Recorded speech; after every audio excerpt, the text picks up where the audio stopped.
Yeah, I think we can see you. Okay.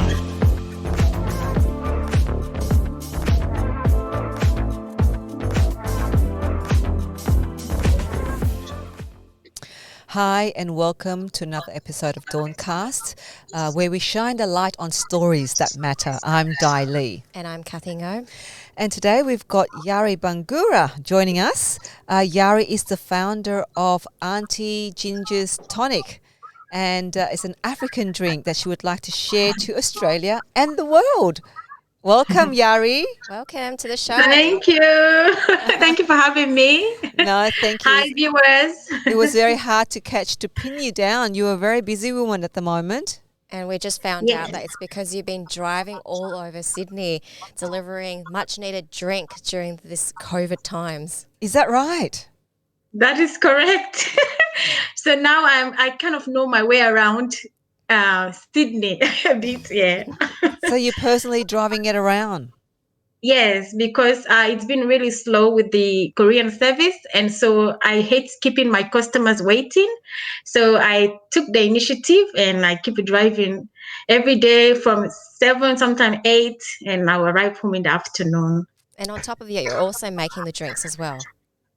So currently I don't make it. I manufacture it here in Australia. So what I do, I subcontract a co-packer in Botany that produce it for me, and all I do is to storage it and distribute it. Well, before we go into the nitty-gritty of your Aunty Ginger's Tonic, tell us a little bit about yourself, like your background. I believe you came to Australia from Sierra Leone. Sienna. Yes, Sierra Leone. So she's Sienna. Sienna Miller. That's okay. It's called Sierra, yeah. Yes. Yeah, so tell us a bit about yourself. So I am from, I was born in a country called Sierra Leone and Freetown, and I migrated to Australia as a refugee and in 2004. And since then I've lived in Sydney, and I've studied here and completed my degree in international development. And now I'm an entrepreneur of Aunty Ginger Tonic. And yeah. So tell us, what was the reason why you left Sierra Leone? It was due to the civil war in my country. And for that, we had to escape and move to Guinea. And I was living in Guinea as a refugee until I was fortunate enough to be granted the humanitarian visa to come to Australia with my family. How old were you when when the whole civil war broke out in Sierra Leone? I was very young girl. I was very young. Yeah, but I came to Australia when I was 11 years old. You know, that's the same age I came to Australia. Wow. As a refugee from Vietnam, 11 years of age. So there you go. Yeah. So Australia is like a home to me because I've lived longer here than my birth country. Yeah. I don't know much about my home. I guess. Yeah. So how do you stay connected to your roots? It's obviously probably through making this drink, right? No pun intended, because ginger is a root, right?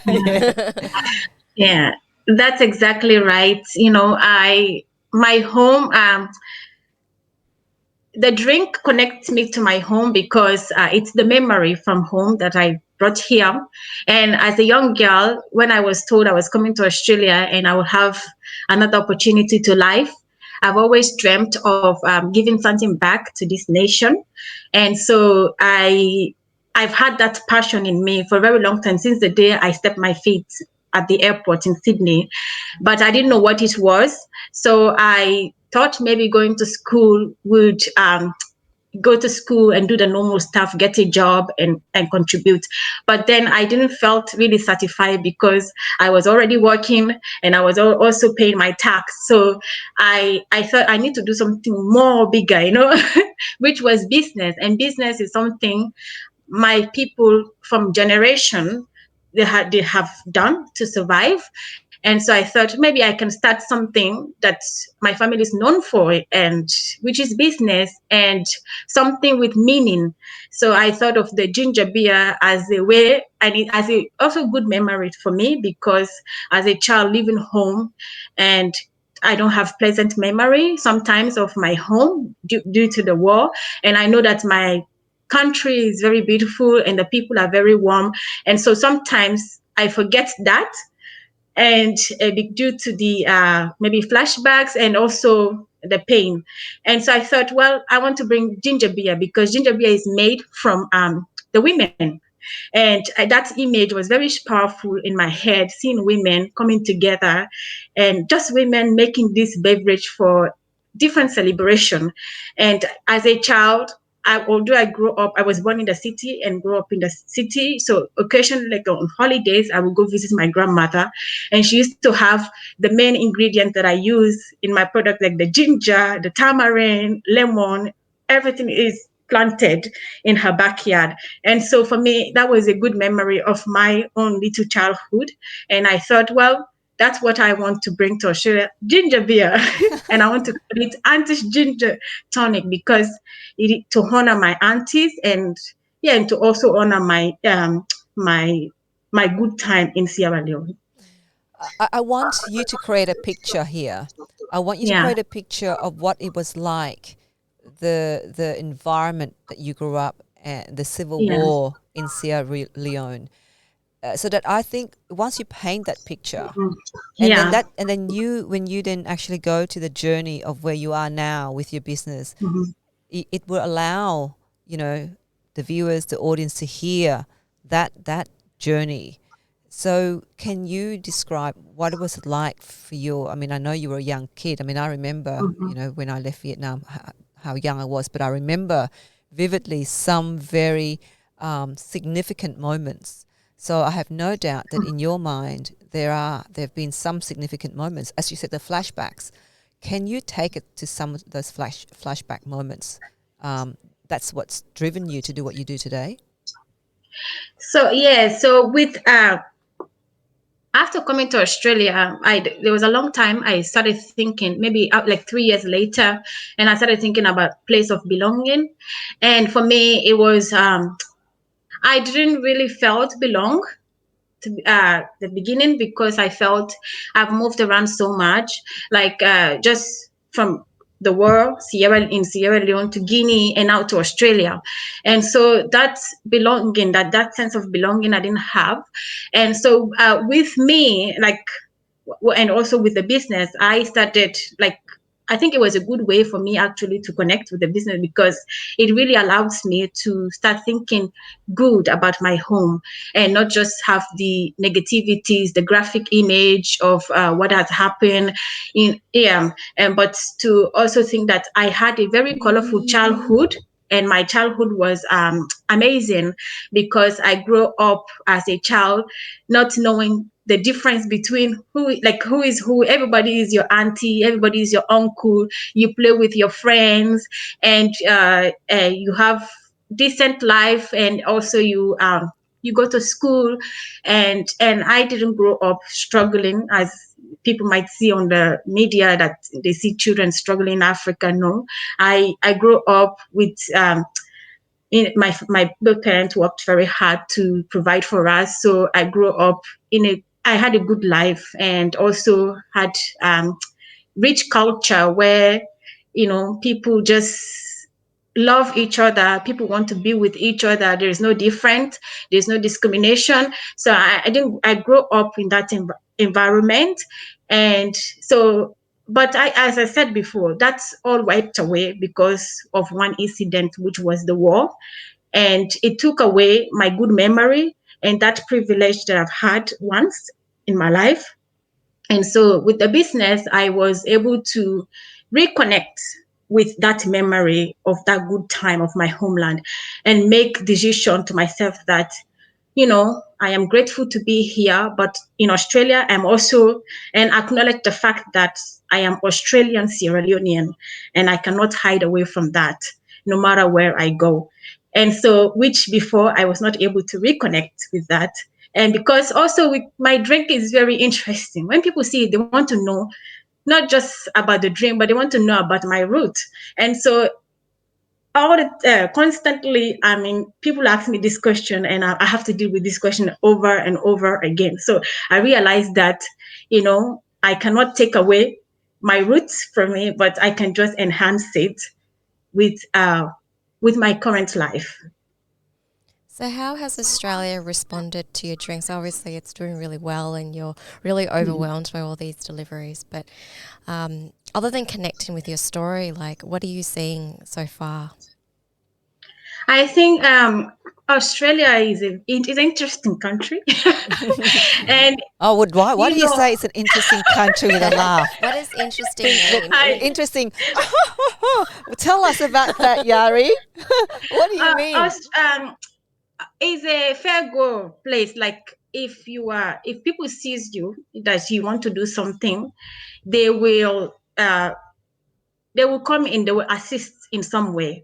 So when I started my business, which was 2016, I had my fears, and I have stigmas of being rejected and not being able to run a business here because of my skin, because of the color of my skin and my home. So, but as soon as I open up and people started tasting the product, I run focus groups, and I gained my strength from there, because people drink the product. They don't when they drink it, they don't just say, oh, they drink, and then they give me honest feedback, which was a good thing, like a good drink that they needed. And so I realized that, well, people are not looking at what I am saying, which is my color, which is my country. And so I was courage enough to start going to the market, and I will see that people will buy my products within 2 hours. I was sold out. And then that's really built my confidence and strengthened my faith that I can really do something with this drink here.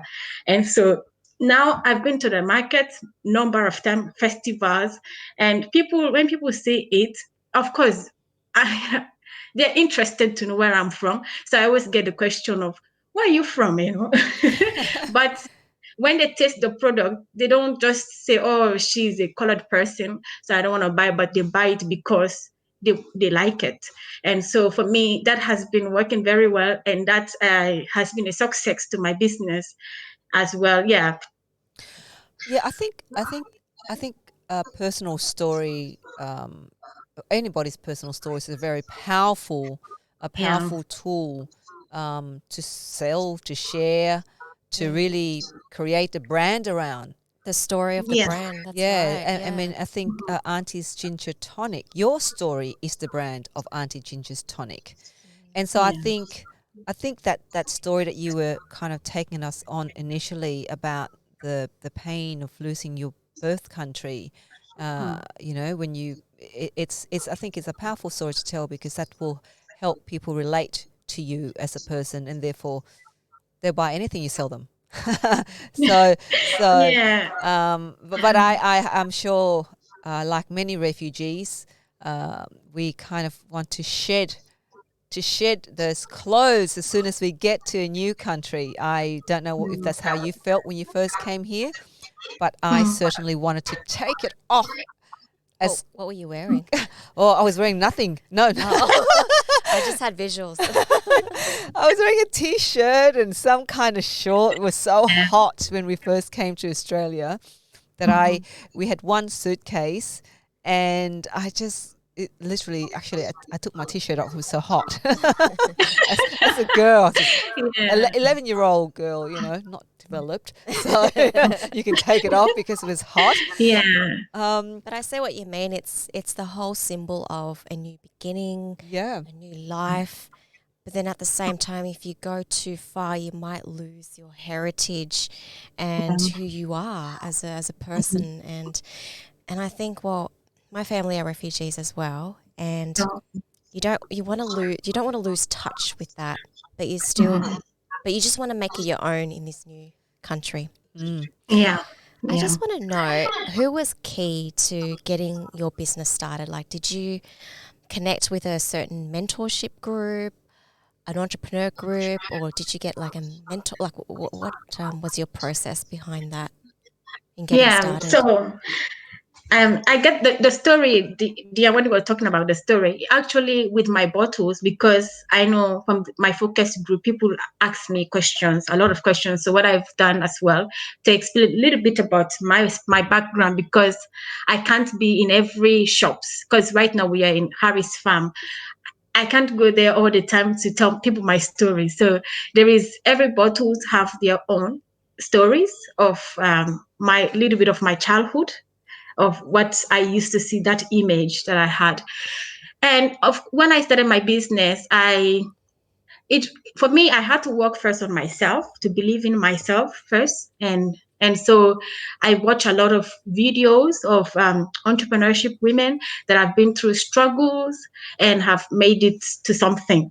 And so for me, it was very comforting for me, because I could see their life in my life, and I can know that, okay, they didn't born with golden spoon in their mouth.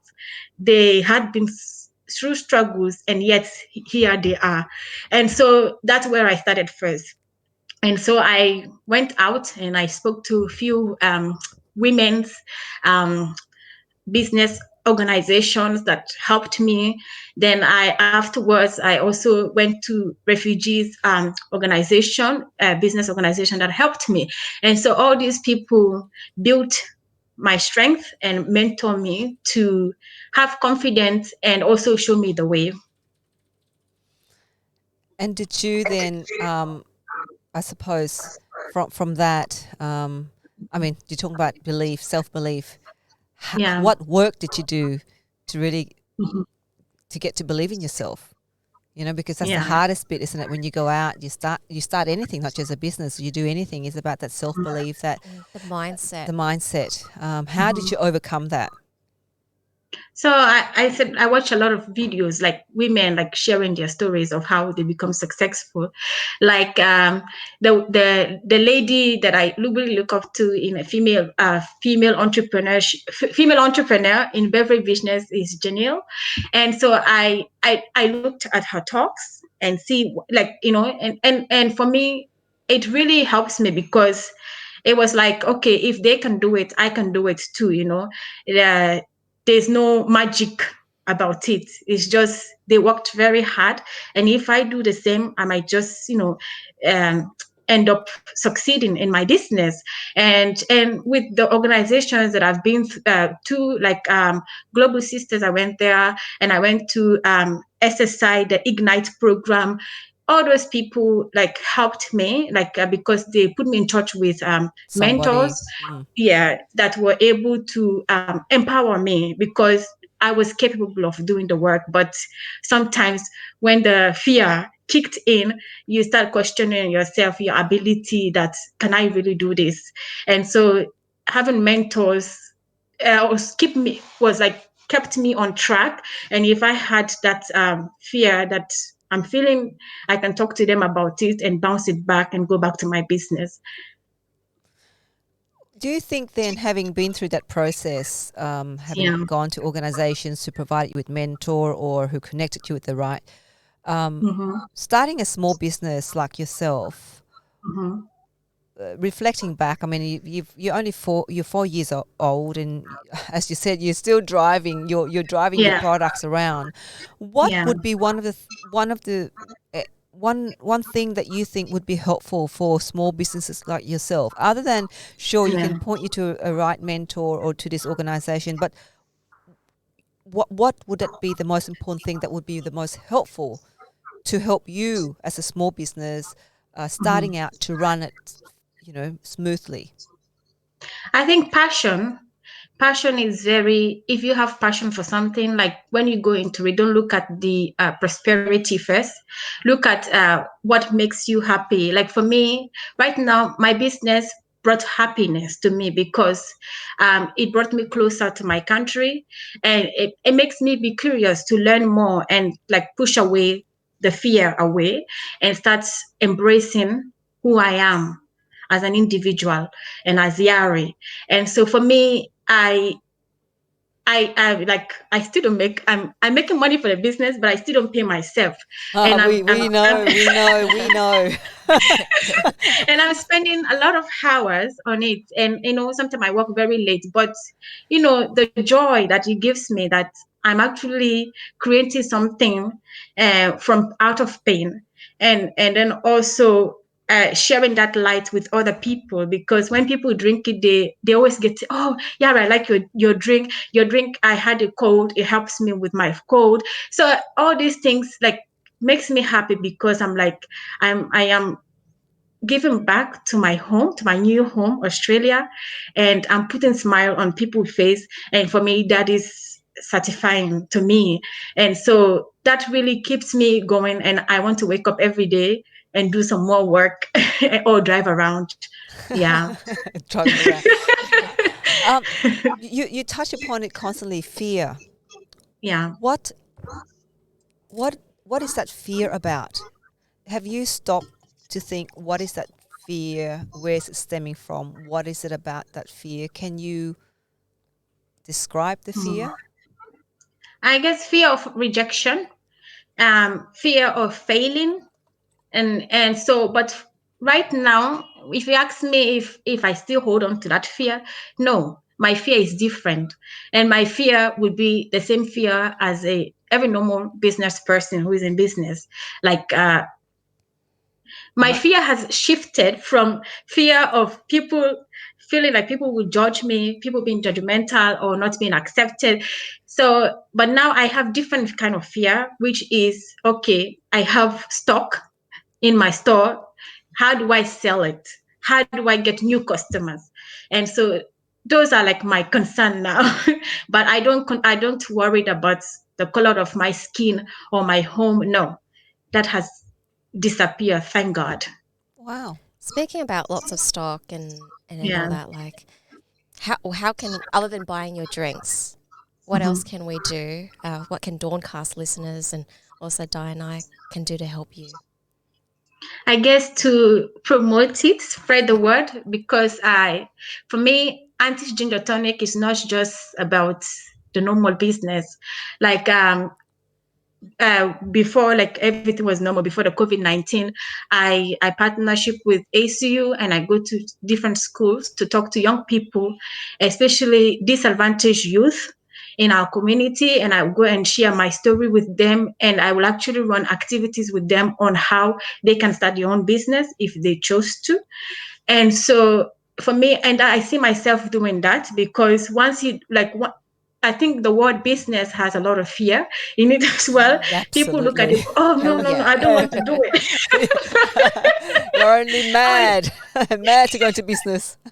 yeah, they start saying, oh, you are in business, wow, like that's amazing, how do you do it? So like for me, I want to be able to simplify it through my own story, because how, and walk them through that process and see like who I can be of help to in the future. So that's where I see Auntie Ginger Tonic to be part of as well. So the more it grow, the more my story become juicier, and the more I can preach to other people.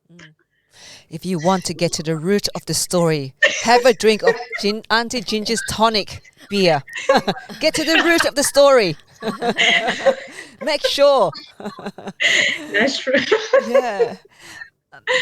Yeah. What advice do you have, to people, for women in particular as well, who are on this journey of either setting up their own business or currently in their own business, and have this fear of rejection, fear of failure?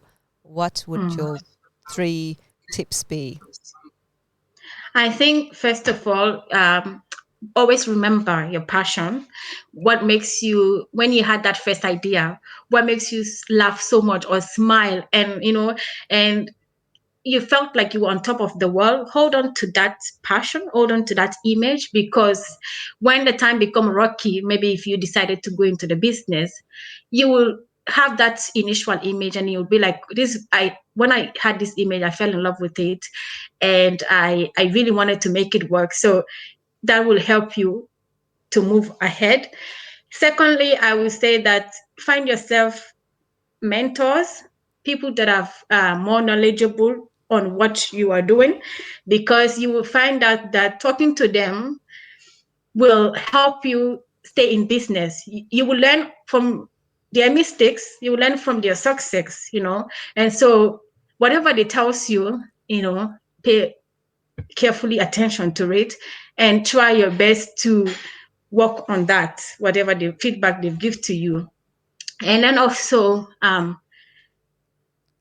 I don't be eager, because sometimes people want quick result to something, and business is like a baby, when you have a baby you have to train the baby have to start crawling, working, so it's like that. So don't expect big turnover in the first year or the second year. It takes time, and be persistent.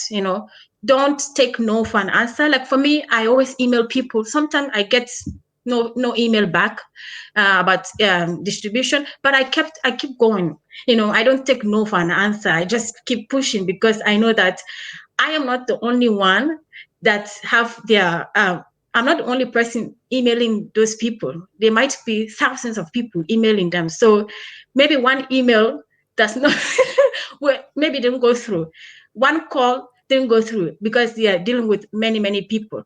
If I keep calling them, emailing them, and texting them, they will start notice of me, and they will know, okay, this girl, she's she's serious, or she's Persistent. annoying us. Let's just deal with Yeah, her. yeah. Be persistent. And so that she can go away. So that's what I do. I'm persistent, and I keep going. So I need to work. A lot of time it works. People just, sometimes people want to help, but because of their schedule, the busy schedule, it takes time. But don't give up. So just reach out and ask for it. Doesn't matter. Don't be afraid of the no's. Yeah, don't be afraid of no. Yeah. We all get no many times, and if you look at many successful around the world, they will tell you the same thing, that everybody has gotten no's. Yep. It doesn't matter, regardless who you are. That's right. That's right. Well, look, thank you very much for a wonderful and inspirational conversation, Yarrie. And we will share your links on our DAWNCast vodcast. So for those viewers watching, make sure Buy a drink. Support your friends, yeah, for your Auntie's Ginger Tonic Beer. Get to the root of the story. I like that. Get to the root of the story. Is it your actual tagline? Is that your tagline? You should say, get to the root of the story. Uh-huh. Drink. Maybe that will be my next post. That's right. The root On of all social stories. media. The root of all story. But thank you very much for your time. Thanks to those who are watching DAWNCast. I'm Dai Lee. And I'm Kathy Ngo. Make sure you support us, subscribe to DAWNCast by clicking the bell below, and so that you can get notified of stories like this. Or if you've got a story to tell or to know of somebody's story to share, let us know. Get in touch with us, and we'd like to hear from you. So And we'll root for you. We'll root for you. Let's get rooting. See ya. Bye. Thank you. Bye. See ya.